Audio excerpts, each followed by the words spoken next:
If you've ever searched what a business audit or consultant actually costs, you've probably ended up more confused than when you started.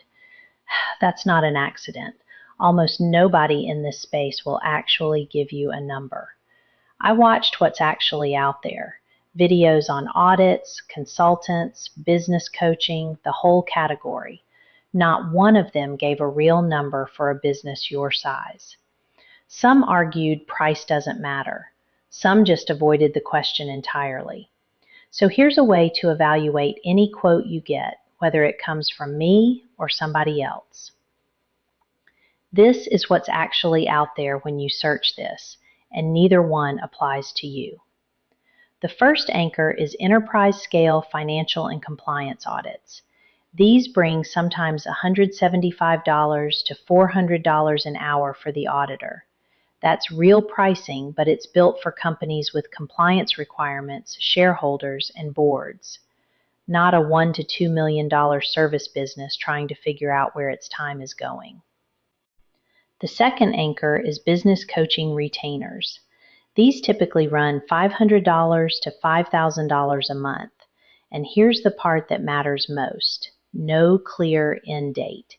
You keep paying until you decide to stop, not until a defined outcome is delivered. Neither one is built for what you actually need, which is a focused look at your specific operations with a clear start and a clear end. Most business owners searching this land on one of these two anchors get sticker shock or confusion and close the tab without an actual answer. This isn't a guess. I went and watched the actual videos ranking for this search. 7 of them.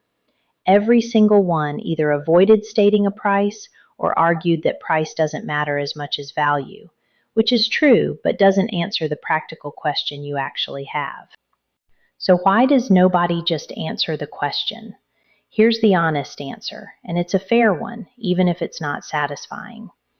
A lot of the content out there makes a genuinely valid point. Price alone doesn't tell you if something's worth it.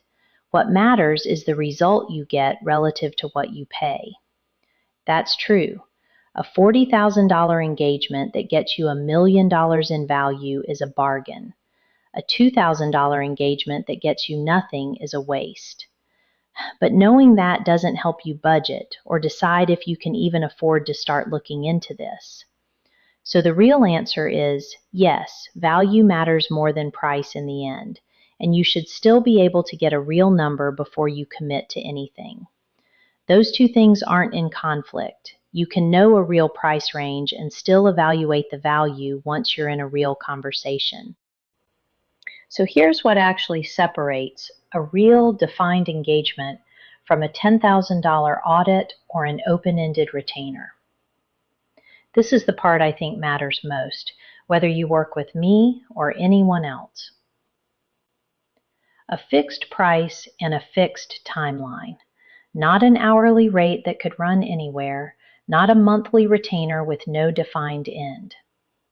A written deliverable you walk away with, something you could hand to someone on your team, not just a conversation you have to remember and relay yourself.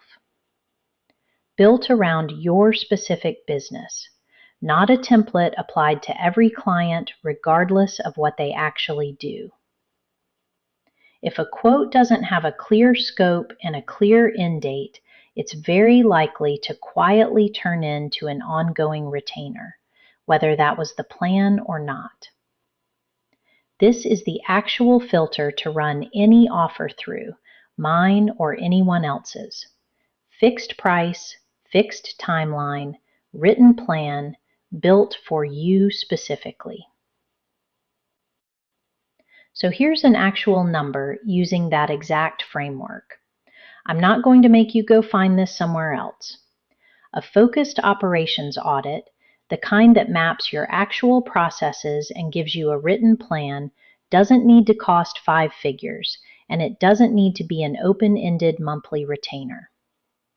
My own audit and time-back plan is $1,997 for beta clients, a fixed price, a defined 4 to 6 week engagement, and you leave with a written 90-day plan, not just a conversation. Also showing here is the next level up, which would be the implementation stage of the project. This is optional. It expands the scope and timeline, which is why it's a separate tier and an additional fixed cost. This is not me telling you what everyone should charge. It's one real example of what a defined scope engagement looks like at this business size, so you have an actual number to compare against when you're evaluating anyone. If you get a quote that's 5 figures with no clear scope, or a monthly retainer with no end date, that's worth asking about directly before you commit. Knowing the price is step 1. There's a second question worth asking before you commit to anything. This won't tell you if it's the right fit for your specific business, and I want to be upfront about that. Knowing a real price range helps you budget and evaluate quotes, but it doesn't tell you whether your business is actually ready for this kind of engagement, or what the right starting point is for where you're at. That's a separate, more specific question, and it depends on what's actually going on in your business right now. The goal of this video was just to give you a real number, so you're not walking into any conversation confused about what things should cost. This video assumes you already have a general sense of what's wrong. You're just trying to figure out what fixing it should cost. But if you're not even sure where your business actually depends on you the most, price is the wrong question to start with. I made a video on exactly that, the one question I ask before fixing any broken process in a business. Click that video next. I'll see you in there.